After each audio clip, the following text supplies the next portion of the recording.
మోకరించగలిగినట్టు వారు మోకరించండి, మోకరించలేని వారు దయతో మీ తలలో ఉంచవలసిందిగా ప్రభుత్వం మీకు మనం చేస్తున్నాం. మా ప్రేమ గల పరలోకముందున్న మా పరమ తండ్రి, ఎంతైనా నమ్మదగిన దేవ, మీకే వందనములు స్తోత్రములు చెల్లించుకొచ్చిన మీ మంచితనం అంతటిని బట్టి మిమ్మల్ని స్తుతిస్తూ ఆరాధిస్తున్నాను. ఉదయం చూపిస్తాను మాకు తోడుగుచ్చారు. కొన్ని పాటల ద్వారా మిమ్మల్ని ఆరాధించట్లో, కొన్ని మాటల ద్వారా మిమ్మల్ని ఆరాధించట్లో మీరు చేసే మీద ఏర్పాటు పెట్టడం చూపిస్తాను. ప్రోబల్ల మా మధ్యనట్టుగా సరి చేస్తున్నటువంటి వారమే, చక్క చేస్తున్నటువంటి వారమే యోగ్యంగా ఈ బలలో పాల్గొనడం ద్వారా మిమ్మల్ని ఆరాధించే అనుభవంలో మీరు మమ్మల్ని ఉంచుకున్నాం. ఎన్నో బలహీనతలు అందుబాటు కలిగిన వారు, ఎన్నో తొందరపాటు తొట్టుపాటు కలిగినటువంటి వారు మీ వాక్యం అర్థుల నామాన్ని నిజ స్వరూపాలు మేము మాకు చూపించు. తద్వారా సరి చేస్తున్నటువంటి వారమే, చక్క చేస్తున్నటువంటి వారమే మరి మా ప్రభావ యోగ్యమైన దానిలో ప్రభావాలలో పాల్గొనట్లుగా నన్ను మమ్మల్ని సిద్ధపరుస్తామని దర్శించు. అక్కడ యేసు తప్ప మరి ఎవరిని వారు కనపడలేదు. ఇక్కడ మేము మిమ్మల్ని తప్ప వేరెవరిని కూడా చూడకుండా, మీ స్వరం తప్ప మరి ఏ స్వరం కూడా వినకుండా మీరుకే మీరు జ్ఞాపకం చేసుకోమని పరిశుద్ధపరచు. యేసు పరిశుద్ధ నామం స్తుతించి ప్రార్థించి అడిగి వేడుకుంటున్నాము తండ్రి, ఆమేన్. తీసుకుని చదవండి. అధ్యాయం 18-19. మీరు ఆలోచించుకున్నది ఇంతకు ముందుగా 9వ నెల 24వ దినం నుండి, అనగా యెహోవా మందిరం పునాది వేసిన నాటి నుండి మీకు సంభవించిన దాన్ని ఆలోచించుకున్నది. పట్టణంలో ధాన్యం ఉన్నదా? ద్రాక్ష చెట్లైనను, అంజూరపు చెట్లైనను, దానిమ్మ చెట్లైనను, ఒలీవ చెట్లైనను ఫలించకపోయాను కదా. అయితే ఇది మొదలుకొని నేను మిమ్మల్ని ఆశీర్వదించను. అయితే ఇది మొదలుకొని నేను మిమ్మల్ని ఆశీర్వదించదను. ఈ మాట మనం చదువుకున్నాం. ఇక్కడ హగ్గై గ్రంథకర్త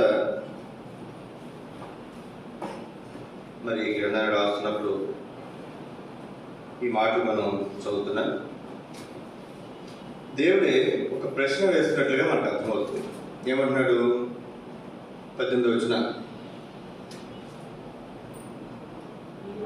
మీరు ఆలోచించుకుని ఎంత ముందుగా 9వ నెల 24వ దినం నుండి, అనగా యెహోవా మందిర పునాది వేసిన నాటి నుండి మీకు సంభవించిన దానిని ఆలోచించుకోండి. ఓ సమయం నుంచి ఇప్పుడు వరకు ఆలోచించుకోమంటున్నాడు. ఒక సమయం నుంచి ఏంటి ఆ సమయము? మందిరపు పునాది వేసిన నాటి నుండి. మందిరం పునాది వేసినప్పటి నుంచి ఏమైందబ్బా అంటే ఏమైందంటే, చదవండి మీరు అర్థం చేసుకోవడానికి. 15వ వచనం నుండి చదవండి. ఈ రాతి మీద రాయి ఉంచి యెహోవా మందిరం కట్టన ఆరంభించినది మొదలుకొని ఆ వెనుక మీకు సంబంధించిన దానిని ఆలోచన చేసుకునండి. నాటి ఆ రోజు నుంచి ఒకడు 20 కుప్పల కంకులు వేయగా 10 కుప్పలంత ధాన్యమే తేల్చున్నది. తీసుకోవాలని 50 కొల్ల తొట్టి యొద్దకు ఒకడు రాగా 50 కొల్ల తొట్టి యొద్దకు వస్తే 20 కొల్లలు మాత్రమే దొరుకుతాయి. 20 కొల్లలు మాత్రం దొరుకుతున్నాయంట. తెగులుతోను కాటుక, వడగండ్లు, ఇవన్నీ కష్టజీతాన్ని ఏం చేస్తున్నాయంట? నేను నాశనం చేస్తున్నాయంట. అయినను మీలో ఒకడును తిరిగి నా యొద్దకు రాదు. ఇదే యెహోవా. అంటే ఇక్కడ మనం గమనించాల్సినటువంటి ప్రాముఖ్యమైనటువంటి సంగతి, మందిరపు పునాది వేసిన నాటి నుండి, ఇక్కడ మందిరం కాదంట, ఇది ఇప్పుడు రాసిన మాటలు కాదు, పాత నిబంధనలో రాసినటువంటి మాటలు. క్రీస్తు పూర్వం మందిరం పునాది వేసిన నాటి నుంచి జరిగిన సంగతులు ఆలోచన చేస్తుంటే ఏ సంగతి చూసినా సరే అభివృద్ధి కనపడదు. ఉదాహరణకి ఒక బస్తా ఒడ్లు విత్తనాలు వేసామనుకోండి, ఎన్ని పడతాయండి? చెప్పాలా? ఒక బస్తా ఒడ్లు నాట్లు విత్తనాలు వేశారు. విత్తనాలు బస్తాకి 70 కేజీలు ఉంటుంది కదా. ఎన్ని ఎన్ని ఎన్ని ఎకరాలకు వస్తుంది చెప్పండి? ఒక ఎకరానికి వస్తుందా? 2 ఎకరాలకు వస్తుంది. కొన్ని ఎకరానికి 40 బస్తాలు లేదా 50 బస్తాలు వేసుకున్నా, 40 బస్తాలు వేసుకున్నా 80 బస్తాలు పంట పడుతుంది. 80 నుంచి 100 బస్తాలు కదండి. అంటే ఒక బస్తా ఒడ్లు మనం నాట్లు వేస్తే, విత్తనాలు వేస్తే మనకి దగ్గరగా 80 నుంచి 100 బస్తాలు పడుతుంది. కానీ ఇక్కడ ఎలా ఉందంటే 20 కుప్పలు కంకులు వేస్తే 10 కుప్పలతో ధాన్యమే తేలుతుందంట. ఇప్పుడు మనం ధాన్యం అయిపోయిన తర్వాత కోతలు అయిపోయిన తర్వాత ఇప్పుడు అవసరం లేదు, మిషన్లు వస్తున్నాయి, కోసేసి ధాన్యం ఒక పక్కన పడేస్తున్నాయి, గడ్డి ఒక పక్కన పడేస్తాయి. ఆ రోజులు అట్లా ఉండేది కాదు. పాతకాలం వాటిని తీసుకెళ్ళి ఒక మరి ఊరంతా అది కట్టలేదు కట్టి ఒక కుప్ప వేసేవారు. ఆ కుప్పను చూసి చెప్పేయచ్చు మనం, రే ఇది ఒక 50 బస్తాలు అవుతురా, ఏదో ఒక 60 బస్తాలు అవుతురా, ఏదో 100 బస్తాలు అవుతుంది కుప్ప. అది మనం కుప్పను చూసి చెప్పచ్చు. చేనును చూసి సరిగ్గా చెప్పకపోయాను, కుప్పను చూసి ఇంచుగా చెప్పేయచ్చు. కానీ ఇక్కడంట ఏముందని చెప్పండి, 20 కుప్పల కంకులు వేయగా, అదే 20 కుప్పలంత కంకులు ఉన్నాయి అక్కడ ఆ కుప్ప. కానీ చూస్తే ఎన్ని వస్తున్నాయంట? 10 కుప్పలే మిగులుతున్నాయి. అంటే సగమే, అనుకున్న దానికంటే సగమే. 50 కొలల తొట్టి దగ్గరికి వెళ్తే తెచ్చుకుందామని 20 కొలలే ఉంటున్నాయంట. అంటే సగం కంటే కూడా తక్కువే. ఇది ఎందుకు వచ్చింది నష్టం అంటే తెగులు దాని కారణం. రెండోది కాటు కంటే మరి నాకు తెలియదు. ఇక్కడ నీళ్లు పడినప్పుడు కొంచెం చెమ్మైనప్పుడు దాన్ని నల్లగా అవటం, మరి దాన్ని ఏమంటారు, పాయ వచ్చిందంటారు. పాయ అంటే కాడుగు తెగులు. తర్వాత ఇక్కడ తెగులతోనూ కొంత నష్టం వస్తుందంట. రెండోది కాటుక తెగులతోనూ కొంత నష్టం వస్తుందంట. మూడోది వడగండ్లు. ఇవన్నీ ఏం చేస్తున్నాయంటే మీ కష్టార్జితం అంతటి నేను ఏం చేస్తున్నాను, కష్టార్జితం ఎవరు నాశనం చేస్తానండి? ఎవరు? ఇది ప్రశ్న. మన ఇప్పుడు విన్నది ఏంటి? మొదటి వర్తమానంలో మన దేవుడు ఎవరు? ఆశీర్వదించే దేవుడు. ఆశీర్వదించే దేవుడు మన కష్టార్జితం అంతటిని ఏమంటాడు? ఇక్కడ ఏమంటే వస్తుందా మాట చూడండి, మీ కష్టార్జితం అంతటిని నేను నాశనం చేసి ఉన్నాను. అప్పుడు ఈ మాటలు రాసినప్పుడు లేదా అప్పుడు మందిరం వేసినప్పుడు, పునాది వేసినప్పటి నుంచి సంగతులు మనం వింటున్నాం అంతే, మనం చూడాల. కానీ స్థానిక సంఘ కాపరిగా సింగరాకొండ మందిరం గురించి నేను చెప్పగలిగిన మాట, నేను అప్పుడు మందిరం మేము వచ్చినప్పుడు 2013 సంవత్సరం మేము లోపలికి వచ్చినప్పుడు నేను ఇల్లు అనుకున్నా. బయట నుంచి చూసి నేను ఇంట్లో తీసుకొచ్చారేంటి అనుకున్నా. వెనకాల 2 గదులు ఉన్నాయి, ఎదురు వచ్చిన హాల్ ఉంది. తర్వాత లోపలికి వచ్చిన తర్వాత అర్థమైంది ఇది మందిరం అని. అప్పటికి ఇంకా వాక్యాలు కూడా రాసి అసలు అప్పుడే మందిరం చక్కగా పెయింట్లు వేసి మే నెలలో, సెప్టెంబర్లో డెలిగేషన్ అయింది, మే నెలలో పెయింట్లు వేశారు. వాక్యాలు రాయిస్తారేమో బహుశా. మే అయింది, మేము జూన్ 15 తారీఖు మేము వచ్చాం. ఒక వాక్యం కూడా ఎక్కడా లేదు. చూసేసరికి నేను ఇల్లేమనుకున్నా. సరే లోపలికి వచ్చాను. లోపలికి వచ్చినప్పుడు 10 మంది, 8 మంది, 9 మంది, గోల్పాల నుంచి 10 ఆటో వేసుకొచ్చారు అప్పుడప్పుడు. తర్వాత నలుగురు రెగ్యులర్గా వచ్చారు. వాళ్ళు ఒక 8 మంది, 7 మంది, 9 మంది అట్లా వచ్చారు. వాళ్ళు వస్తే కింద మందిరం కొంచెం నిండేది. అంతకుముందు వరకు 4-5 సింగరాకొండ నుంచి. అట్లాంటి పరిస్థితి మొదటి సంవత్సరం. రెండో సంవత్సరం ఒక 30 మంది దాకా వచ్చారు. మూడో సంవత్సరం ఒక 70 మంది, 50 మంది దాకా వచ్చారు. 50-55. నాలుగో సంవత్సరం 70 మంది దాకా వచ్చారు. 70-75. ఒకసారి 80 మంది కూడా వచ్చారు. ఒకసారి 4 సంవత్సరాలు ఉంటారు. 3 సంవత్సరం చివరిలోనో ఇప్పుడు కింద మందిరం అప్పుడు పైన ఇంకా కట్టలేదు. క్రిస్మస్కి 120 మంది వచ్చారు. ఎంతమంది వచ్చారండి? 120 మంది వచ్చారు. సుమారుగా 80 మంది 90 మంది కొత్త వాళ్ళు అందరూ కూడా. ఇప్పుడంటే పిల్లలు ఎక్కువ మంది అవుతారు. పిల్లలు కదా వచ్చింది, అందరూ పెద్దవాళ్ళే. ఇంగ్లీష్కి అందరూ పెద్దవాళ్ళు. మరి మన సంఘస్థులప్పుడు బయటకు వచ్చిన సుమారుగా 120 మంది పైనే మరి ఆ సంవత్సరం 3 సంవత్సరం అనుకుంటా. అప్పుడు అనిపించింది సరిపోవట్లేదు కదా మందిరం, పైన మందిరం వేస్తే బాగుంటుంది, కొంతమందికి రెట్టింపు స్థలం వస్తుంది కదా ఉద్దేశంతో పైన మందిరం మొదలుపెట్టాను. అప్పుడు ఉన్నటువంటి పరిస్థితులు వేరు, సంగతులు వేరు. ఏదైనప్పటికీ కూడా ఎప్పుడైతే ఈ మందిరం పైన పునాదులు వేయడం మొదలు పెట్టామో ఒకసారి 80 మంది, ఆ సంవత్సరం తర్వాత నెక్స్ట్ సంవత్సరానికి 30 మంది పడిపోయారు. ఎంతమంది? 30. 80 మంది నుంచి ఒకసారి 30 మందికి వచ్చేసారు. చాలా ఉన్నాయి పరిస్థితులు. మన ఎవరి గురించి ఎవరినో మనం మరి లేకపోతే మనం తప్పట్టాల్సిన అవసరం లేదు. మరి 80 నుంచి ఒకసారి 30 మందికి వచ్చారు. 30 మంది తర్వాత అప్పుడు 2017-18 అనుకుంటారు, మరలా 40-50 మంది దాకా అవుతున్నారు అనుకుంటే గోడపాలెంలో ఈ రైల్వే ట్రాక్ బ్రిడ్జి మొదలెట్టారు. అదో సంవత్సరం పెట్టేది కట్టడం. మళ్ళీ ఒక 20 మంది పడిపోయారు. 50 మంది నుంచి మళ్ళీ 20 మంది పడిపోయారు. మళ్ళీ 20 నుంచి మళ్ళీ కొంచెం 30-40 మంది 50 మంది దాకా వస్తున్నారు అనుకుంటే మళ్ళీ కరోనా స్టార్ట్ అయింది. కరోనా స్టార్ట్ అయిన తర్వాత మళ్ళా 20 కూడా లేదు, సంఖ్య 10కి పెరిగిపోయింది.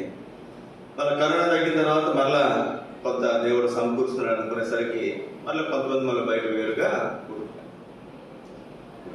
సుమారుగా 17 నుంచి మనం 25 వరకు 24 వరకు 7 సంవత్సరాలు మనం కనుక ఆలోచన చేస్తే ఇంచుమించుకి ఇక్కడ ఏమైతే ఉన్నాయో అదే పరిస్థితులు కనబడుతున్నాయి. మందిరం పునాది వేసిన నాటి నుంచి 15 వచ్చిన ఈ రాతి మీద రాయి నుంచి యెహోవా మందిరం కట్టనారంభించినది మొదలుకొని ఆ వెనుక మీకు సంభవించిన దానిని ఆలోచించుకున్నది.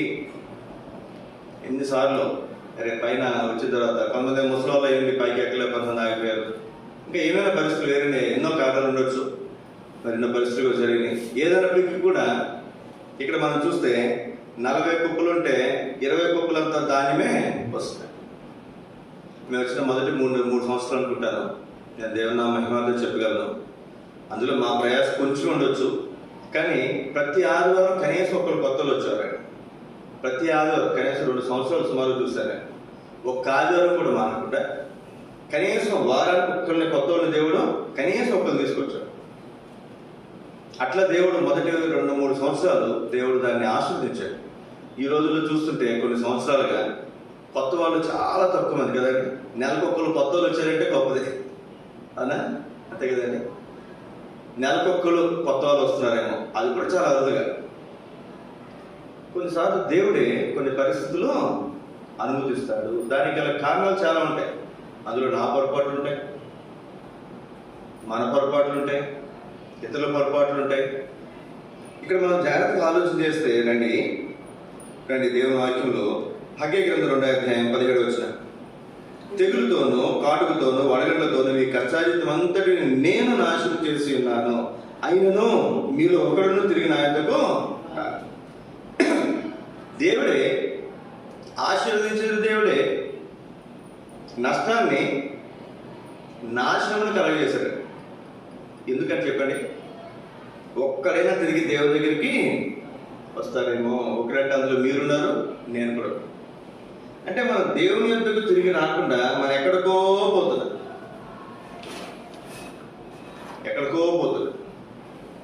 మన పిల్లలు చూడండి, మనం విడిచి దూరంగా పోతున్నానికి మన సంతోషం ఉంటుందా?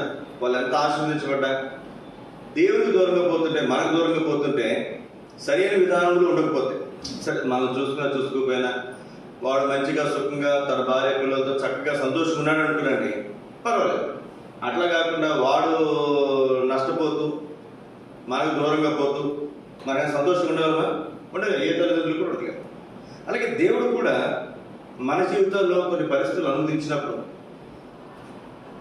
మనం ఆయన వైపు తిరగాలని దేవుడు కోరుతున్నాడు. మనం ఆయన వైపు తిరగకపోతే దేవుడు కొన్ని సంగతులు అనుమతిస్తాడు. అంతే, దేవుడు కొన్ని సంగతులు అనుమతిస్తాడు. ఇప్పుడు రండి కొంచెం మనం ఏంటి ఇక్కడ ఉన్నటువంటి పరిస్థితి అంటే, ఇది ఉన్న పరిస్థితి. ఇప్పుడు రండి కిందకి వద్దాం. 18 మీరు ఆలోచించుకోండి. ఇంతకు ముందుగా 9వ నెల 24వ దినం నుండి అనగా యెహోవా మందిరం పునాది వేసిన నాటి నుండి మీకు సంభవించిన దానిని ఆలోచించుకునండి. కొట్టలో ధాన్యం ఉన్నదా? ద్రాక్ష చెట్లైనా, అంజూరు చెట్లైనా, దానిమ్మ చెట్లైనా, ఒలివ చెట్లైనా ఫలించకపోయాను కదా. ఏమి ఫలించట్లేదుగా. ఈ మాట ధైర్యంగా చెప్పగలను నేను. మరి ప్రకాశం జిల్లా మొత్తంలో కూడా ఈ 10 సంవత్సరాల్లో ఎక్కువసార్లు సువార్త చేసింది మనమే. అది మాత్రం ధైర్యంగా చెప్పగలను. మిగిలిన పరిచర్లు చేసాము చేయలేదని నేను మాట్లాడను. కానీ మరి చిన్న మందిరాలైనా పెద్ద మందిరాలైనా మనం పోల్చుకుంటే మన సహవాసంలో వేరే సహవాసాలు తక్కువ సువార్త చేయడం ఖచ్చితంగా మన సంవత్సరం ఒకసారి సువార్త చేస్తున్నాం. ఒకసారి 2 సార్లు కూడా మనం సువార్త చేస్తున్నాం. ఇంత ప్రయాసపడుతున్నా ఇక్కడ చూడండి, ఇక్కడ రాయబడినటువంటి మాట ఏంటి? కొట్లలో ధాన్యం ఉన్నదా? ద్రాక్ష చెట్లైనా, అంజూరు చెట్లైనా, దానిమ్మ చెట్లైనా, ఒలివ చెట్లైనా ఫలించకపోయాను కదా. ఫిబ్రవరి, మార్చి ఈ 2 నెలలు చాలా పనులు జరిగినాయి. కింద సండే స్కూల్లో రూమ్లో మరి వాక్యాలు రాయేస్తున్నా. నేను అనుకున్నా చాలా ఖర్చు అవుతుంది కదా, మరి ఈ సంవత్సరం ఒకసారి చేద్దాం సువార్త, అది కూడా ఇప్పుడు నవంబర్లో చేద్దాం. దేవుడు చక్కగా మరి ఎంత చక్కగా అంటే అంత చక్కగా పరిస్థితులు అనుకూలపరిచాడు. ఉన్న పరిస్థితుల్లో ఎంతో చక్కగా పరిస్థితులన్నీ అనుకూలపరిచి మరి పాల్గొన టీం మన మధ్యలోకి రావడానికి 2 దినాలు, శుక్ర శనివారాలు, గురు శుక్రవారాలు 2 దినాలు చక్కగా సువార్త చేయడానికి దేవుడు ప్రభు చూపించాడు. మనం గమనించాల్సింది ఏంటంటే ఇప్పటివరకు జరిగిన సంగతులు వేరు, ఇప్పుడు దేవుడు మనకు చెప్తున్నటువంటి సంగతి వేరు. దేవుడు ఏమన్నాడు ఇక్కడ? ఇంతకుముందు పునాది వేసిన నాటి నుంచి మీకు సంబంధించిన సంగతులన్నీ ఆలోచన చేయండి. నిజంగా ఈ పైకి మన మందిరం పైకి వచ్చినప్పటి నుంచి కూడా అంటే మన ఏదైనా మంచి ముహూర్తం పెట్టలేదా? ఏమంటే మందిరం కట్టడానికి, అంతేగా పునాది వేసిన తర్వాత బాగాలేదని దాని అర్థం ఏంటి? ఏమనుకుంటారు లోకస్లు అయితే? మంచి ముహూర్తం కాదనుకుంటా, దుర్ముహూర్తంలో పునాది వేస్తుంటారేమో ఎన్నో అనుకుంటారు. మనకు అట్లాంటిది ఏమీ లేదు. ప్రతిరోజు మంచిదే, ప్రతి గడియ కూడా మనకు మంచిది. కానీ కొన్ని మనకు నేర్పడం కోసం దేవుడు కొన్ని సందర్భాల్లో కొన్ని సంగతులు అనుమతిస్తాడు. ఇది మనం గుర్తుపెట్టుకోవాలి. ఎందుకు ఈ మాట చెప్తున్నానంటే మరి సువార్త గురించి ప్రార్థన చేసినప్పుడు దేవుడు ఇచ్చినటువంటి చక్కటి ఆలోచన. మరి ప్రార్థన కూడా మరి ప్రార్థన కొడుకులో కూడా ఇదే మాట దేవుడు జ్ఞాపకం చేస్తూ వచ్చాడు. పేతురు, సీమోను పేతురు వలలోనికి దోనిలోనికి యేసుక్రీస్తు ఉండి మరి అక్కడ వాక్యం చెప్పిన తర్వాత దోని లోపలికి నడిపించమంటాడు. లోపలికి నడిపించుకున్న తర్వాత అక్కడ ఏమంటారు చెప్పండి? మీరు ఇప్పుడు వలలు వేయండి అంటే పేతురుకు అద్భుతమైనటువంటి మాట అంటాడు. అయ్యా, మేము రాత్రి అంతా ప్రయాసపడ్డాం, ఒక్క చేప కూడా మాకు పడదు. అయినను ఇప్పుడు నీ మాట చొప్పున వలవేస్తాను. ఈ మాట చూడండి, అది నాకు చాలా బలంగా తాగింది అన్నమాట. మరి ఇన్ని సంవత్సరాలు దగ్గర 7 సంవత్సరాలు బట్టి చేస్తున్నాం, సువార్త చేస్తున్నాం. ఏదైనా ఒక చేప కొత్త చేప వచ్చిందా? దాని అంతకుముందు సువార్త చేస్తా వెళ్తే దేవుని నా మహిమాన్ని చెప్తున్నాను. నేను వెళ్తుంటే అదే ఏప్రిల్ సహవాసం అన్న మాకు ఇక్కడ మందిరం ఉందన్న సంగతి తెలియదు అని చెప్పి వాళ్ళు వెతుక్కుంటూ మన పాటలు విని వచ్చి కలిసి మందిరంలో జమ చేయబడిన వాళ్ళు చాలా మంది ఉన్నారు. మరి దగ్గర 5 సంవత్సరాలు 8 సంవత్సరాలు బట్టి అట్లాంటి పరిస్థితులు చాలా తక్కువ కనబడుతున్నాయి. అయితే దేవుడు ఇచ్చినటువంటి వాగ్దానం, దేవుడు ఇచ్చినటువంటి మాట, హెచ్చరిక, ఆయనను ఇప్పుడు నీ మాట చొప్పున వలవేస్తాం. ఎప్పుడైతే దేవుని మాట చొప్పున మనం వలవేస్తామో, పేతురు వలవేశాడో ఏం పడినాయంటే విస్తారమైన వారి ధోని నిండిపోవడమే కాదు, ఏంటంటే వారి ధోని నిండిపోవడమే కాదు, వారి పక్కన సహకారులు ఉన్నటువంటి వారిని పిలిస్తే వారు కూడా వస్తే 2 ధోనులు మునిగే అంత విస్తారమైన చేపలు తీసుకుని ఒడ్డుకు వచ్చారు. అవన్నీ ఒడ్డు మీద రాసి కింద పోస్తే ఆ రాశిని చూసి పేతురు ఆశ్చర్యపోయాడు.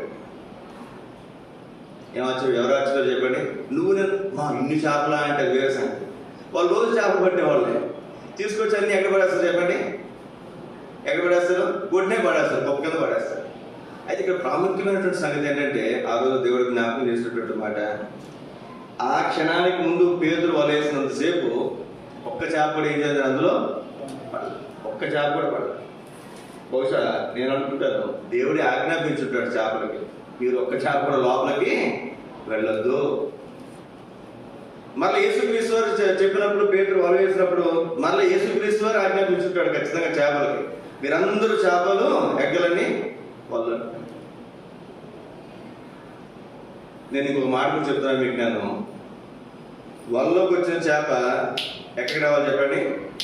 పొట్లోకి రావాలి. పొట్లోకి రాకపోతే ఉపయోగం లేదు. వలలో ఉన్న చేప ముందు దోన్లో వేస్తారు. దోన్లో వేసిన చేప ఎక్కడికి తీసుకురావాలి? గట్టుకు తీసుకురావాలి. మీరు ఎప్పుడైనా చేపలు పట్టలేదు నాకు తెలియదు కానీ మీరు గమనించుంటారేమో. వలలో చేప తీసి దోన్లో వేస్తే చేప అలాగే ఉంటుందా, ఎగురుతుందా?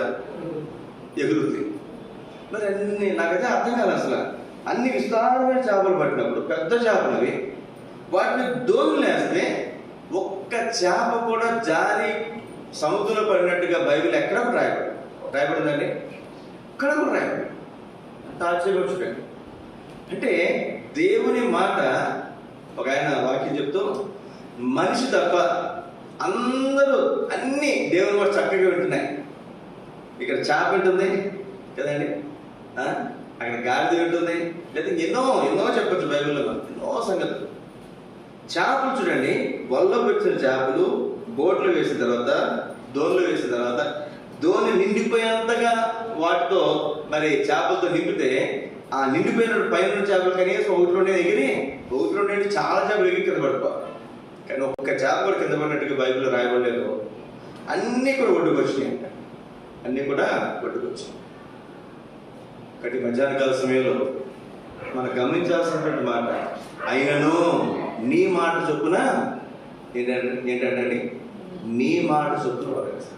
ఇక్కడ మనం చూస్తున్నాం హగ్గై గ్రంథం 2వ అధ్యాయంలో రండి, చదువుదాం. 19 వచనం. పొట్లలో ధాన్యం ఉన్నదా? ద్రాక్ష చెట్లైనా, అంజూరపు చెట్లైనా, దానిమ్మ చెట్లైనా, ఒలివ చెట్లైనా ఫలించట్లేదు కదా. వాస్తవమే, ఫలించట్లేదు కదా.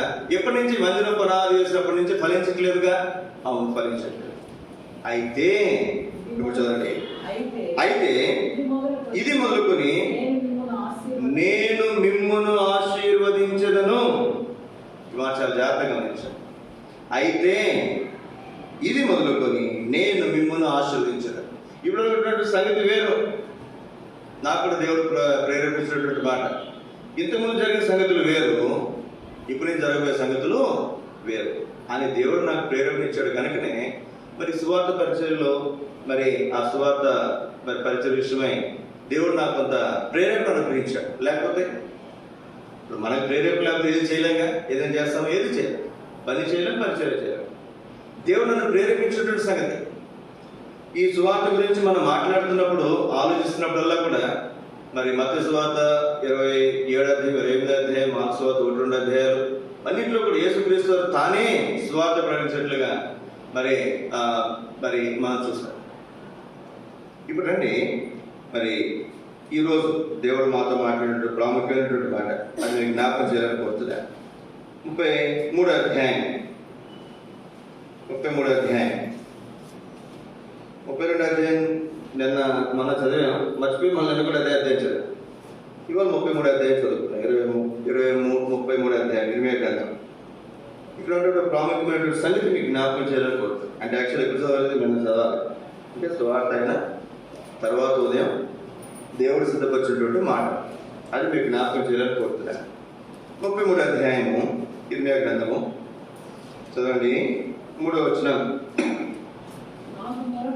నాకు మొరపెట్టుము, నేను నీకు ఉత్తరం ఇచ్చేదను, నీవు గ్రహింపలేని గొప్ప సంగతులను, ఘోరమైన సంగతులను నీకు తెలియజేతును. మరి ఇక్కడ మనం చేయాల్సిన ప్రాముఖ్యమైనటువంటి పని ఏంటంటే మొరపెట్టాలి, ప్రార్థన చేయాలి. ఇది చాలా ప్రాముఖ్యం. సహజంగా మనం ఏదైనా పరిచర్యకు ముందు ప్రార్థన చేస్తాం. సువార్త ఉంది, ముందు ప్రార్థన చేస్తాం. లేదా ఏదైనా మీటింగ్స్ ఉన్నాయి, ముందు ప్రార్థన చేస్తాం. ఏదైనా పని, ఏదైనా మరి ప్రాముఖ్యమైనటువంటి సంగతి ఉంది, ఏదైతే మందిరం కట్టాలి, ముందు ప్రార్థన చేస్తాం. అయిపోయిన తర్వాత చేస్తామా? చాలా తక్కువ. ఆ పరిచయం అయిపోయిన తర్వాత చేసేది, ప్రార్థన చేసేది చాలా తక్కువ. కానీ ఇక్కడ మనం జ్ఞాపకం చేయబడుతున్నమాట, నాకు మొరపెట్టుము. మన జీవితాల్లో దేవుడు మరి ప్రార్థనలో ఎక్కువ మనను ఉంచును గాక, సిద్ధపరచును గాక. ఇప్పుడు చదువు 2వ వచనం. ఎవరంటే నేను మాట నెరవేర్చు యెహోవా. నీలాగా నాలాగా మాట ఇచ్చి తప్పిపోయేవాడు కాదు. ఇప్పుడు రాజకీయ నాయకులు మనం చూస్తున్నాం. అంతకుముందు ఎలక్షన్స్లో జగన్, ఇప్పుడు ఎలక్షన్స్లో చంద్రబాబు నాయుడు ఎన్నో మాట్లాడారు. ఏ పార్టీకి ఆ పార్టీ ఏమన్నా చెప్పండి, మేము అన్నీ నెరవేర్చామన్నారు. అవతల అడిగితే మాత్రం వాడు ఒక్కటి నెరవేర్చదు అంటాడు. కానీ మన దేవుని పేరే ఏంటంటే మాట నెరవేర్చు యెహోవా. ఈ మాట గుర్తుపెట్టుకోనండి. మాట ఇచ్చుట మాత్రమే కాదు, దానిని నెరవేర్చు యెహోవా. యెహోవా ఇలాగ సెలవించుచున్నాడు. ఏమని సెలవిస్తున్నాడు? స్థిరపరిచేవాడు, నిర్మించేవాడు ఏమని సెలవిస్తున్నాడంట? ఇప్పుడు రండి, నేను కొంచెం ముందుకి వెళ్దాం. మనం 4వ వచనం.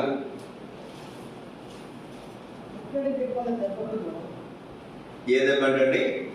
ముట్టడి దెబ్బల దెబ్బ.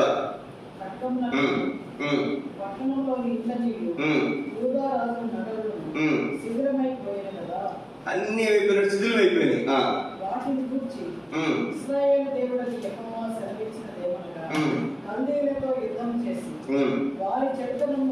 వారి చెడుతనం బట్టి ఈ పట్టణములకు విముఖుడినై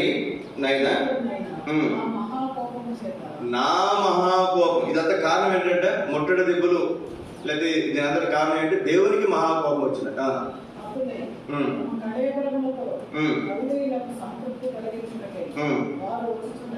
ఇదంతటి కారణం ఇక్కడ మనం చూస్తే దేవునికి ఏమొచ్చిందంటే కోపం వచ్చినట్ట. ఇప్పుడు పిల్లలు ఉన్నారు, పిల్లల మీద ఎప్పుడు కోపం వస్తుందండి? వాళ్ళు మంచి పనులు చేసి బాగా చదువుకుని మంచిగా క్లాస్ ఫస్ట్ వస్తే భలే కోపం వస్తుందిగా, అంతేనమ్మా? అంతేనా? వాళ్ళు చదవకుండా అలా చేసి తిరిగితే మనకు కోపం వస్తుంది. అలాగే దేవునికి కోపం వచ్చిందండి. ఈ కోపం మామూలు కోపం కాదండి, మహాకోపం వచ్చింది. అంటే మన జీవితాలు దేవునికి అంత అయోగ్యంలో ఉన్నాయి. ఇప్పుడు చదవండి. ఇంకా ఇక్కడ కల్దీలతో యుద్ధము చేసి, కల్దీలు వాళ్ళెవరు? సామాన్యులు కాదు.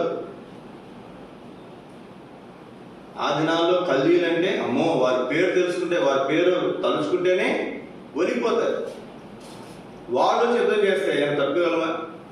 అంత మాత్రమే కాదు, 4వ వచనం. ముట్టడి దెబ్బల దెబ్బకు. ముట్టడి దెబ్బలు, యుద్ధాలు జరిగేటప్పుడు ముట్టడి దెబ్బలు కట్టేవారు, ముట్టడి చేసేవారు, దాడి చేసేవారు. మరి మందిరం కట్టినప్పటి నుంచి చాలా విషయాలు మన ఇక్కడ నుంచి ఇప్పుడు అవన్నీ చెప్పాల్సిన అవసరం కూడా ఏమి లేదు. అయితే ఎన్ని రకాలుగా అంటే అన్ని రకాలుగా ఒక మందిరం మీద, పరిచర్య మీద, ఆ మందిరాన్ని లేదా పరిచర్యను పాడు చేయడానికి లేదా నష్టపరచడానికి ఎన్ని రకాలుగా ప్రయత్నం చేయొచ్చో అన్ని రకాలుగా ప్రయత్నం. ఇప్పుడు చూడండి, మనం కొంచెం ముందుకెళ్తే దేవుని వాక్యంలో మనం 6వ వచనం నుండి చదవండి. అయితే ఇప్పుడు ఏం చేస్తాడంటే దేవుడు, నేను దానికి ఆరోగ్యమును స్వస్థతను మరలా రప్పించుచున్నాను, వారిని స్వస్థపరుస్తున్నాను, వారికి సత్య సమాధానమును సమృద్ధిగా బయలుపరచెదను. చెరలో నుండిన యూదా వారిని, ఇశ్రాయేలు వారిని నేను రప్పించుచున్నాను, మొదట నుండినట్లు వారిని స్థాపించు. ఎవరు? చెరలో ఉన్నారంట. కొత్త చెరలో ఉన్నటువంటి వారిని దేవుడు ఏం చేస్తానంటాడు? నేను రప్పించుచున్నాను. మొదట ఏ విధంగా అయితే వారు ఉన్నారో ఆ విధంగానే దేవుడు మళ్ళా వారిని స్థాపిస్తానని చెప్తున్నాడు. ఇంకా మనం కిందకు వస్తే నాకు చాలా ఆశ్చర్యం వేస్తుంది ఈ అధ్యాయం ఈరోజు చదువుతున్నప్పుడు. రండి, 7వ వచనం. మరి వాళ్ళు తప్పు చేశారుగా, మనం తప్పు చేశాం కదా, మరి దేవుని పిల్లలు తప్పు చేశారు కదా. మరి అయితే 8వ వచనం చూడండి. వారు నాకు విరోధంగా చేసిన పాప దోషము నిలవకుండా. ఇదేనండి దేవుడు ఏం చేస్తాడంట? దేవుడే పవిత్రపరుస్తాడు. కొన్నిసార్లు ఎవరైనా మనకి ఏదైనా కీడు చేశారనుకోండి, క్షమించని పైకి చెప్తాం, క్షమిస్తాం కూడా కొన్నిసార్లు, కానీ లోపల వాడు చేసింది మాత్రం మర్చిపో. కొన్నిసార్లు మరి పైకే కలుసుకుని తిరుగుతామే కానీ, కలుపుకుంటామే కానీ వారిని మనస్ఫూర్తిగా క్షమించలేము. కారణం ఏంటంటే వారు చేసినటువంటి సంగతులు మనకు అంత విపరీతమైన సంగతులు ఉన్నప్పుడు మనం వారిని క్షమించలేము. కానీ ఇక్కడ దేవుడు అంటాడు, ఏమన్నా చెప్పాడు ఇక్కడ, వారు నా విరోధంగా చేసిన పాపదోషం నిలువకుండా వారిని పవిత్రపరుతున్నాము. వారు నాకు విరోధంగా చేసిన దోషములన్నిటినీ తిరుగుబాట్లన్నిటినీ క్షమించదను. ఎంత ఆశ్చర్యకరమైనటువంటి మాట. మనము క్షమించమని అడగడానికి ముందే దేవుడు ఏమంటాడు ఇక్కడ, నేను వారిని క్షమించదను. మన దేవుడు క్షమించుటకు సిద్ధ మనసు కలిగినటువంటి దేవుడు. ఏదైనా పాపము దోషము దేవునికి కోపాన్ని తెప్పించినటువంటి దోషం పాపం ఏదైనా మనలో ఉన్నప్పుడు దాన్ని ఏం చేస్తాడంటే దేవుడు దాన్ని నిలవకుండా పవిత్రపరిచేస్తాడంట. అది కనపడకుండా చేస్తాడంట. మనం చేసినటువంటి దోషము, మనం చేసినటువంటి పాపము, మనం చేసినటువంటి తిరుగుబాటు దాన్ని అసలు లేకుండా చేస్తాడంట. అంతగా దేవుడు మనను క్షమిస్తున్నాడు. ఎంత ఆశ్చర్యపరచడానికి. ఇంకొంచెం మీరు కిందకి రండి. అక్కడ మనం చూస్తే పైన చెరలో ఉన్నటువంటి వారిని విడిపిస్తానంటున్నాడు. 9వ వచనంలో మనం చూస్తే భూరాజులందరి ఎదుట వారు నాకు ఇష్టమైన పేరుగాను స్తోత్ర కారణముగాను ఘనతాస్పదముగాను ఉందురు. నేను వారికి చేయు సకల ఉపకారములను కూర్చున్న వర్తమానమును జనులు విని నేను వారికి కలగజేయు సమస్త క్షేమమును బట్టి సమస్తమైన మేలును బట్టి భయపడుచు దిగులు నందురు. ఎవరట? మనం కాదు. దేవుడు మనకు క్షేమాన్ని విస్తరింపజేసినప్పుడు, దేవుడు మనకు మేలులను విస్తరింపజేసినప్పుడు ఈ సమాచారం విన్నటువంటి వారు, అందుకే కొంతమంది కొత్త ఆటో కొనుక్కుంటే ఆటో వెనకాల రాస్తారు. ఏమని రాస్తారు చెప్పండి? నన్ను చూసి ఆడవకరండి. ఎందుకని? అరే వీడు కొత్త ఆటో కొనుక్కున్నాడని చెప్పి సంతోషించే వాళ్ళకంటే కూడా ఏడ్చే వాళ్ళు ఎక్కువ. ఈ రోజుల్లో మనం బాగుంటే సంతోషించేది ఎంతమంది చెప్పండి? ఎంతమంది చెప్పండి? ఏమన్నా సువార్త జరుగుతుంటే ఒక బ్రదర్ వచ్చారు సార్, ఆయన తన మాట, అన్న నాకు కీబోర్డ్ రాదు, మా అబ్బాయి కీబోర్డ్ ప్లే చేస్తున్నాడు, నా కొడుకు కాబట్టి నేను వాళ్ళని చూసి సంతోషిస్తున్నాను. అదే మీ కొడుకు అయితే అంత సంతోషించగలనా చెప్పండి? మనం అంత సంతోషించలేము. మన పిల్లలు కొంచెం ప్రయోజకులు అయినా సరే మనకి ఎంతో సంతోషం. మనల్ని మించి ఉన్నతమైన స్థానంలోకి వెళ్ళాలని కోరుకుంటాము ఎవరైనా సరే, ఏ తల్లిదండ్రులే. అదే మన పిల్లలు కాక ఇంకెవరైనా పైకి వెళ్తారనుకోనండి, ఏముంటుందండి, బా చాలా మంచి చోట, చాలా మంచి అనుకుంటామా? ఒకవేళ పైకి అన్నా లోపల మాత్రం ఏమంటే చెప్పండి, అరే నా కొడుకు వెళ్ళలేదే, వాళ్ళ కొడుకు మరి ఆ స్థానానికి వెళ్ళినటువంటి మనసులో ఈర్ష్య కానీ, లేకపోతే కుళ్ళు కానీ, లేకపోతే చెడ్డ కండ్లు కానీ, మత్సరం కానీ ఖచ్చితంగా ఉండడానికి అవకాశం ఉంది. ఓకే, అట్లాంటి మనసు మీకు లేకపోతే మీరు నిజంగా ధన్యులే. కానీ సాధ్యమైనంత వరకు అట్లాంటి మనసు ఎక్కువ శాతం ఎక్కువ మందికి, అందుకే దేవరాకులు కూడా మనం చూస్తాం. ఉపదేశకులు అనేకులు ఉన్నను ఎవరు లేరంట? తండ్రులు లేరు. ఉపదేశకులు ఉన్నారు, వాక్యం చెప్పేవాళ్ళు ఉన్నారు, ప్రసంగాలు ఇచ్చేవాళ్ళు ఉన్నారు, సలహా ఇచ్చేవాళ్ళు ఉన్నారు. కానీ ఎవరు లేరంట? తండ్రులు లేరు. తండ్రి ఏంటి? తండ్రి లాంటి మనసు ఉన్నటువంటి వారు లేరు. మేము ఎబ్రోన్లో ఎవరస్తులు ఉన్నటువంటి దినాల్లో 2003, 4, 5, 6 సుమారు 20 సంవత్సరాల క్రితం ముఖ్యంగా ఇదే ప్రార్థన అంశం. ఆ రోజుల్లో హెబ్రోన్లో అప్పుడు పర్మనెంట్గా అంటే అక్కడ ఉండడానికి స్థానిక సేవకులు ఎవరు లేరు. ఆ రోజుల్లోనే 2004 అనుకుంటాను జయశ్రీరావు గారిని, కుర్యాని గారిని హెబ్రోన్కి సేవకులుగా పోస్టింగ్ ఇచ్చారు 2004 5లో. అప్పుడు ప్రార్థన విషయం ఏంటి? మాకు ఇప్పుడు కూడా మరి నాకు నా మనసులో కొంచెం దాని విషయం వేదన ఉంటుంది. ఏంటంటే హెబ్రోన్లో చాలా మంది తరఫీదులు ఉంటారు, సేవకులు, బ్రదర్స్ ఉంటారు, సిస్టర్స్ కూడా ఉంటారు. బ్రదర్స్ ఏమో సేవకులు సాధ్యమైనంత వరకు బయట సంఘాలకు వెళ్ళిన తర్వాత హెబ్రోనే వాళ్ళకి వివాహాలు చేస్తుంది, లేదా వాళ్ళైనా బయటకు వెళ్తారు కాబట్టి ఒక సంఘానికి పంపించబడతారు కాబట్టి తరఫీదు అయిపోయిన తర్వాత మరి వాళ్ళు వివాహాలు చేసుకుంటారు. కానీ సిస్టర్స్ పరిస్థితి అట్లా కాదు. సేవకురాండ్రు లోపల ఎప్పుడూ ఉంటారు. దేవుడు పైనటువంటి నాయకులకు సేవకులకు ఏదైనా మంచి మనసు పుట్టించి ఏదైనా అవకాశం ఉండి వాళ్ళకి పెళ్లి చేస్తే చేస్తాడు, లేకపోతే వాళ్ళ పరిస్థితి చాలా మంది పరిస్థితి అట్లాగే ఉండిపోయారు. కొన్నిసార్లు కొన్ని సంగతులు విన్నప్పుడు కొంతమందికి ఏమో పెళ్లి చేసుకోవాలని ఆలోచన ఉండేది కాదు. కొంతమందికి ఒకవేళ పెళ్లి చేసుకుని సేవ చేద్దామని ఆలోచన ఉన్నా పైనటువంటి వారు తండ్రి లాంటి మనసు కలిగినటువంటి వారు లేక చాలా మంది అట్లాగే ఉండిపోయినటువంటి వారు కూడా ఉన్నారు. అది తెలిసినప్పుడు చాలా మంది ఈ ప్రార్థన అంశం గురించి మాకు చెప్పేవారు. అప్పుడు మేము విన్న సంగతులు మీకు చెప్తున్నాను. అయ్యా, ఉపదేశకులు అనేక మంది ఉన్నారు, కానీ ఎవరు లేరు, తండ్రులు లేరు. అప్పుడు జయశ్రీరావు గారిని, తర్వాత కురియన్ గారిని తర్వాత దినాల్లో మరి అక్కడ హెబ్రోన్లో సేవకులుగా ఉంచారు. ఇప్పుడు ఏమన్నాను, నాకు ఆడబిడ్డ ఉంది, ఇంట్లో ఆడబిడ్డ ఉంటే లోపల సామెత ఉంది కదండి, ఆడబిడ్డ ఇంటికి బరువు ఎప్పుడు తెచ్చుకుందామా అనుకుంటా. అవునా కదా? తండ్రి ఉంటే ఆ బాధ్యత ఉంటుంది, తండ్రి లేకపోతే బాధ్యత ఎవరు బయట ఎందుకుంటుంది, బాధ్యత ఉంటుందండి. ఏ ఆడబిడ్డ విషయమే ఆ తండ్రికి బాధ్యత. ఇక్కడ మనం చూస్తే తండ్రులు కావాలి, తండ్రి లాంటి మనసు కావాలి. నేను ఎప్పుడు మేరకు ఇదే మాట చెప్తాను, మన పిల్లలకి ఎంత బాధ్యత తీసుకుంటున్నామో దేవుని మందిరానికి వచ్చే దేవుని బిడ్డలకు కూడా సాధ్యమైనంత వరకు అంతే బాధ్యతగా మనం ఉండటం చాలా అవసరం. ఎందుకని వయసులో చిన్నవారమైన ఏ స్థానంలో ఉన్నా మేము తల్లిదండ్రుల స్థానంలో.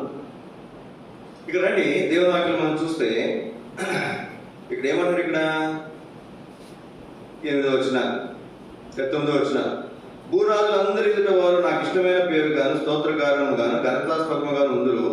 నేను వారికి చేయు సకల ఉపకారముల గురించిన వర్తమానం జనులు విని నేను వారికి కలగజేయు సమస్త క్షేమం బట్టి సమస్తమైన మేలును బట్టి భయపడచ్చు దిగులందురు. అంటే వీళ్ళ తండ్రులు కాదు, ఎవరు వీళ్ళు? శత్రువులు. మనం బాగుపడితే భయపడేది, ఏడ్చేది. ఇక్కడ చెప్పండి, భయపడతారు. రెండవది దిగులు అంటారు. అబ్బో వాడు బాగుపడిపోతారా, వాడు అభివృద్ధి చెందుతున్నాడా అని దిగులు పడేవారు. వీళ్ళెవరు? తండ్రి అండి. తండ్రి దిగులు పడతాడా? అరే వీడు గొప్పడైపోతాడరా, అరే వీడు ఆశీర్వదించబడుతున్నాడరా అని దిగులు పడతాడా? లేదు. అమ్మో వీళ్ళు మనకంటే బలవంతులు అయిపోతున్నారు.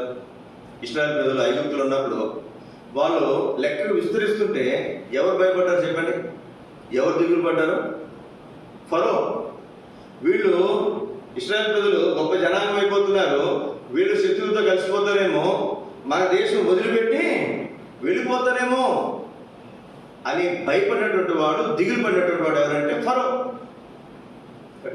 సోదరి, ఈ మధ్యాహ్న కాల సమయంలో మనం గమనించాల్సినటువంటి ప్రాముఖ్యమైనటువంటి సంగతి, ఇతరులు భయపడి నిన్ను ఎవరైతే ద్వేషిస్తున్నారో, నేను ఎవరైతే హింసిస్తున్నారో, నీకు ఎవరైతే శత్రువులుగా ఉంటున్నారో, నీ నాశనాన్ని ఎవరైతే కోరుకుంటున్నారో వారు భయపడే అంతగా, వారు దిగులు పడే అంతగా దేవుడు ఏం చేస్తాడండి? నిన్ను నన్ను ఆశీర్వదిస్తాడు. మనకు ఏమిస్తాడంట? ఇక్కడ 2 మాటలు నచ్చుకున్న మాట 9వ వచనం, సమస్త క్షేమము సమస్తమైన. కొంచెం క్షేమం కొంచెం మేలు కాదు. ఏంటంటే అది కొంచెం క్షేమము కొంచెం మేలు కాదు. సమస్తమైన క్షేమం, సమస్తమైన మేలు. ఇవి దేవుడు అనుగ్రహించినప్పుడు మనకు విరోధంగా ఎవరైతే ఉన్నారో వారందరూ కూడా భయపడేంతగా, దిగులు పడేంతగా క్షేమాన్ని, రెండవదిగా మేలును దేవుడు అనుగ్రహిస్తానని చెప్తూ వచ్చాడు. నేను ఈ మాట చెప్పినప్పుడు, ఈ మాట ఉదయం జ్ఞాపకం వచ్చినప్పుడు నేను పంచినట్టు ఇంకో ప్రాముఖ్యమైన తలంపు ఏంటంటే, 2 సంవత్సరాల క్రితం మన స్థానిక సంఘంలో దేవుడు ఇచ్చిన వాగ్దానం, యెహోవాను తలగా నియమించను కానీ తోకగా నియమించు. ఇక్కడ మనం గమనించాల్సిన మాట, దేవుని మందిరము ఎప్పుడో ఆరాధన రూపం. దేవుడు ఖచ్చితంగా ఒక దినం వచ్చేసరికి ఖచ్చితంగా దేవుడు దీన్ని ఆశీర్వదిస్తారు. ఇందులో ఏమాత్రం అనుమానం. ఎంతగా ఆశీర్వదిస్తారంటే, దేవునికి విరోధంగా ఎవరైతే కార్యములు తలపెట్టారో వారు భయపడేంతగా, దిగులు పడేంతగా దేవుడు కార్యం జరిగిస్తారు. అది మాత్రమే కాదు, కొంచెం మన కిందకి వస్తే ఇదే అధ్యాయంలో 10వ వచనం 11వ వచనం చూడండి. 10-11 వచనాలు, యెహోవా ఇలాగ సెలవిచ్చినాడు, ఇది పాడైపోయాను, దీనిలో నరులు లేరు, నివాసులు లేరు, జంతువులు లేవు అని మీరు చెప్పు ఈ స్థలములోనే మనుషులైనను నివాసులైనను జంతువులైన లేక పాడైపోయిన యోధా పట్టణముల్లోనే యెరూషలేము వీధుల్లోనే సంతోష స్వరమును, ఆనంద శబ్దమును, పెండ్లి కుమారుని స్వరమును, పెండ్లి కుమార్తె స్వరమును, యెహోవా మంచివాడు, ఆయన కృప నిరంతరం ఉండను, సైన్యములకు అధిపతి యెహోవాను స్తుతించుడి అని పలుకువారి స్వరమును మరలా వినబడను. యెహోవా మందిరంలోని స్తుతి యాగములు తీసుకొని వచ్చే వారి స్వరమును మరలా వినబడను. మునుపటి వలె ఉండుటకై చెరలున్న ఈ దేశస్తులను నేను రప్పించుచున్నానని యెహోవా సెలవిచ్చుచున్నాడు. మరి ఇదే మాట, మునుపటి వలె చెరలున్నటువంటి వారిని నేను ఏం చేస్తాను? రప్పించుచున్నాను ఇక్కడ ఉండటానికి. ఈ సోదర సోదరి, నేను ధైర్యంగా చెప్పగలను ఈ మాట. కనీసం మన అందులో అడుగుపెట్టు ఒకసారి వచ్చిన కనీసం 150 మంది కంటే ఎక్కువ మంది ఖచ్చితంగా మన లెక్కపెట్టి పేర్లు రాస్తే మన అందులో ఇంట్లో అడుగుపెట్టినటువంటి వారి పేర్లు రాసుకుంటే ఏదో క్రిస్మస్ న్యూ ఇయర్కి వచ్చిన వాళ్ళు కాకుండా మన అన్ని పేర్లు రాసుకుంటే ఖచ్చితంగా 150 మంది కంటే ఎక్కువ ఉంటారు. 150 మంది కంటే ఎక్కువ ఉంటారు. ఇక్కడ రాసినటువంటి మాట చూడండి, ఏమని చెప్తామంటే ఇప్పుడు ఏమని చెప్తున్నా? లేరు, ఎవరు లేరు కదా, ఎవరు వస్తారు, ఏదో 10 మంది వస్తారు అని చెప్పేటటువంటి ఈ స్వరమే ఏమని చెప్తుందంటే, యెహోవా మంచివాడు, ఆయన కృప నిరంతరముండును అని యెహోవాను స్తుతించువారు అని పలుకువారి స్వరం మరలా వినబడను. ఎంతగా దేవుడు ఆశీర్వదిస్తారంటే మనం చూడండి, చెరలో ఉన్నటువంటి వారిని కూడా విడిపించి రప్పిస్తానంటున్నాడు. అంత మాత్రమే కాదు, యెహోవా మందిరంలోని స్తుతి యాగములు తీసుకొని వచ్చి వారి స్వరము మరలా వినబడదు. ఏం తీసుకొస్తారంట? స్తుతి యాగములు.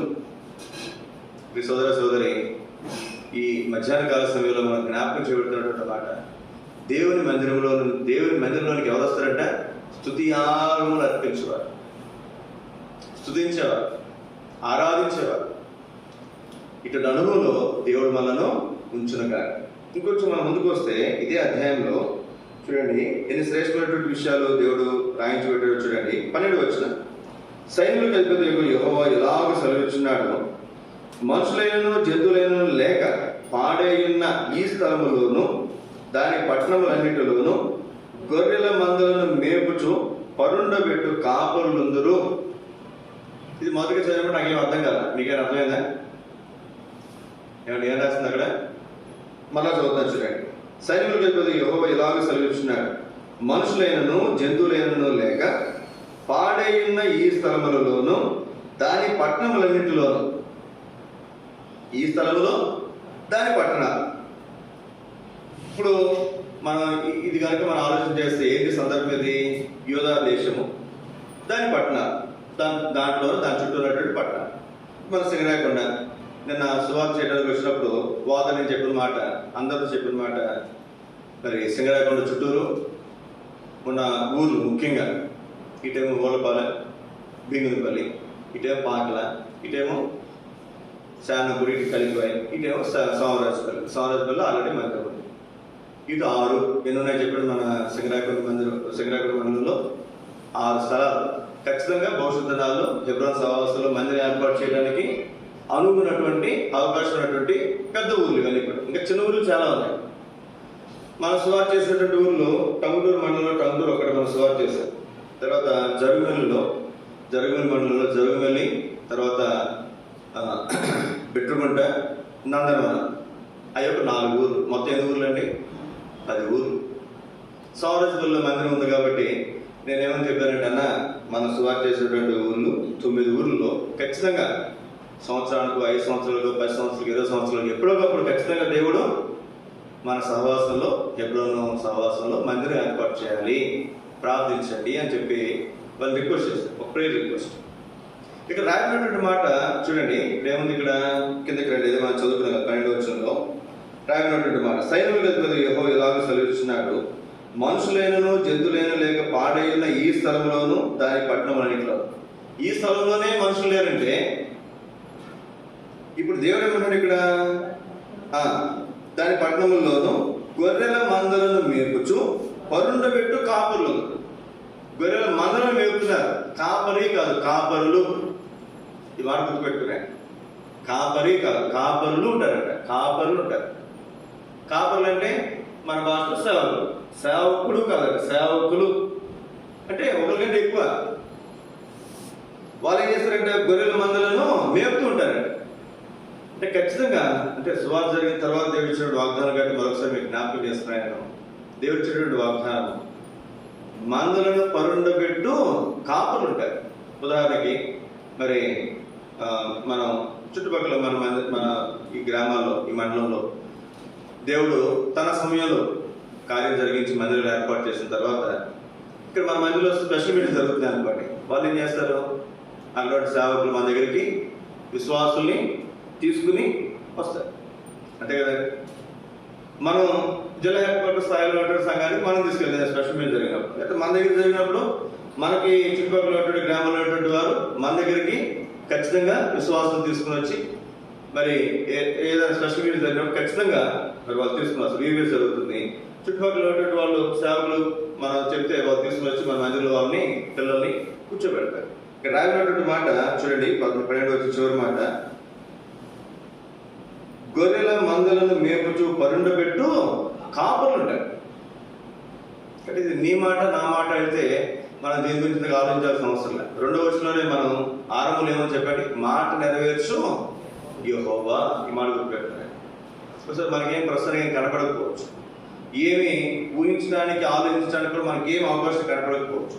కానీ దేవుడు చెప్తున్నాడు, మాట నెరవేర్చి యెహోవా చెప్తున్నటువంటి మాట, ఈ పట్టణంలో ఏముంటాయంటే గొర్రెల మందలను మేపుచు పరుండబెట్టు కాపులు ఉంటారు. 11 రోజులు చదువుతున్నారు. మల్లెపు పట్టణంలోను, మైదాన పట్టణంలోను, దక్షిణ దేశ పట్టణంలోను, బెన్యామీను దేశంలోను, యెరూషలేములోను, ప్రాంత స్థలముల్లోను, యోధా పట్టణంలోను మందలు లెక్క పెట్టు వారి చేత లెక్కింపబడినని యెహోవా సెలవిస్తుంది. ఎన్ని ఊర్లు ఉన్నాయి చెప్పండి, అక్కడ ఎన్ని ప్రాంతాలు ఉన్నాయి చెప్పండి, ఎన్ని ప్రాంతాలు ఉన్నాయి? 6 ప్రాంతాలు ఉన్నాయి. మన మండలం చుట్టూ ఎన్ని గ్రామాలు ఉన్నాయండి? పెద్ద గ్రామాలు 6 ఉన్నాయి. చాలా ఆశ్చర్యం అనిపించింది ఉదయం లెక్క పెట్టినప్పుడు. మరి ఈ పట్టణం చుట్టూరు ఏముంటాయంట, 6 రకాల ప్రాంతాల్లో ఎవరుంటారంట, మందలను లెక్క పెట్టు వారి చేత లెక్కింపడు. మందలను లెక్క పెట్టేవారు ఉంటారు. ఉదాహరణ మన పైన సంఘం ఉంది, వాళ్ళు ఏం చేస్తారు, సింగరాపల్లి ఎంతమంది ఉన్నారు, కందుకూరు ఎంతమంది ఉన్నారు, ఉలపాళ్ళు ఎంతమంది ఉన్నారు, అట్లా లెక్క పెట్టారు సుమారుగా. అట్లాగే దేవుడు ఇచ్చినటువంటి మాట, దేవుడు ఇచ్చినటువంటి వాగ్దానం, ఈ 6 ప్రాంతాల్లో కూడా ఎవరుంటారంట, మందలను పట్టణంలోను మందలు లెక్క పెట్టు వారి చేత లెక్కింపబడును. మనం జ్ఞాపకం పెట్టుకుందాం దేవుని బిడ్డలు. మనం ఇది మొదలుకొని నేను మిమ్మల్ని ఆశీర్వదించదను. మరొకసారి మాట చదువుకుని ప్రార్థన చేస్తున్నారని హగ్గయి గ్రంథం 2వ అధ్యాయం. మాట నెరవేర్చు యెహోవా చెప్తున్నటువంటి మాట. ఇప్పుడు ఉన్నటువంటి పరిస్థితులు వేరు. హగ్గయి గ్రంథం 2వ అధ్యాయం 19 వచ్చి అందరికీ కలిసి చదువుతున్నారు. హగ్గయి గ్రంథం 2వ అధ్యాయం 19 వచ్చిన, కొట్లలో ధాన్యం ఉన్నదా, ద్రాక్ష చెట్లైన, అంజూరపు చెట్లైన, దానిమ్మ చెట్లైన, ఒలివ చెట్లైన ఫలించకపోయాను కదా, అయితే ఇది మొదలుకొని నేను మిమ్మల్ని ఆశీర్వదించదను. ఇది మొదలుకొని నేను మిమ్మల్ని ఆశీర్వదించను. అంటే దేవుడు ఇచ్చినటువంటి వాగ్దానాలు, మాట నెరవేర్చి యెహోవా చెప్తున్నటువంటి మాట ఖచ్చితంగా దేవుడు నెరవేర్చేవాడు ఉంటాడు. అయితే ఒక మాట, ఇవి మనం నమ్మగలిగితే మనం ధన్యులం. బహుశా ఇర్మియా ప్రవక్త ఉంటారు, ఇర్మియాను లేదా నాకు అట్లా నాకు ఆయన చెప్తే రేపు ఉదయం కల్లా తక్కువ రేట్లో ఇంతకీ పిండి దొరుకుతుంది, ఇంతకీ దొరుకుతాయంటే అక్కడ ఉన్నటువంటి వ్యక్తి ఎవరు చేతి మీద అయితే రాజు ఆనుకుంటాడో అధికారి ఏమంటారు చెప్పండి, ఇది జరుగునా, ఇది సాధ్యమా అంటే వెంటనే నా ప్రవక్త అంటాడు ఏమంటారు చెప్పండి, అది జరుగుతుంది కానీ నువ్వు కళ్ళారా చూస్తావు కానీ దాన్ని అనుభవించు.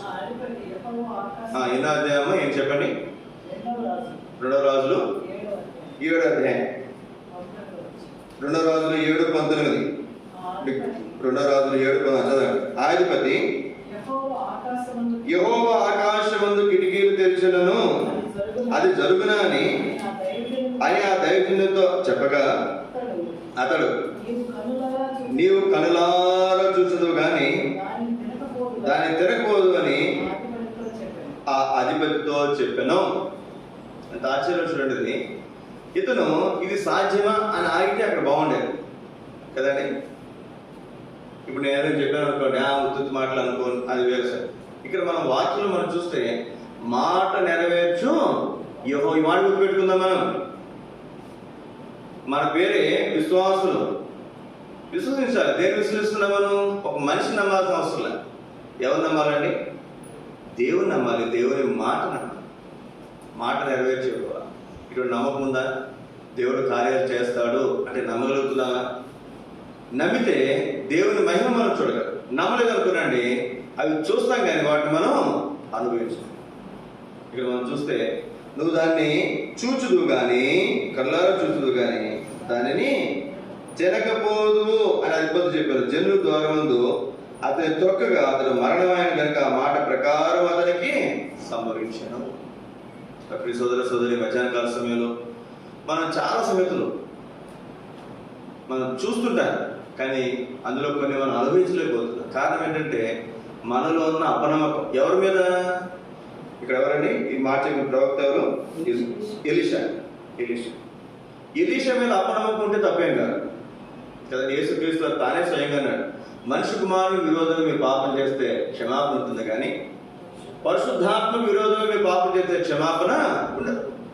ఒకవేళ మనిషి మాటకు నమ్మితే నమ్మకపోయినా తప్పేం కాదు. క్రైస్తవులైనా సేవకులైనా ఇంకోటి ఎవరైనా చెప్పినప్పుడు విన్నప్పుడు వేరే సంగతి. అయితే ఇది దేవుని మాట, యెహోవా సెలవిస్తున్నటువంటి మాట, యేసుక్రీస్తు చెప్తున్నటువంటి మాట అని మనం చెప్పిన తర్వాత కూడా, ఇది దేవుని మాట అని మనకు తెలిసిన తర్వాత కూడా దాని ఎందుకు మనం నమ్మికించకపోతే బహుశా మన పరిస్థితి కూడా ఈ అధికారి వలె కనులారా చూస్తామే కానీ దాన్ని మనము అనుభవించలేము. మా గురించి ప్రార్థన చేసుకుందాం. దేవుని విడినటువంటి మనం సరే మన హృదయాలు మనం పరీక్షించుకుందాం.